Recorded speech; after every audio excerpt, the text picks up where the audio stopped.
Hello guys, in this video I will show you how to get OKB coin on the Trust Wallet. But first of all, I just want to mention, don't forget to subscribe to my channel for a chance to win a new iPhone 13. So let's jump into it. First, go to your Trust Wallet, then go to the wallet section, and at the wallet section on the top of the screen you see the buy and receive buttons.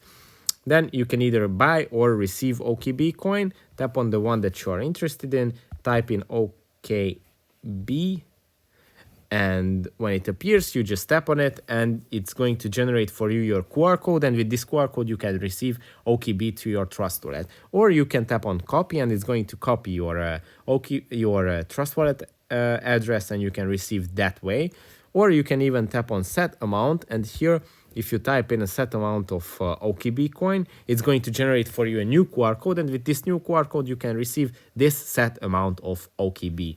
And obviously if you tap on the share button you can share your QR code on social media and receive coins that way. That's it for this video. Don't forget to subscribe for the iPhone 13 and see you in the next one. Bye.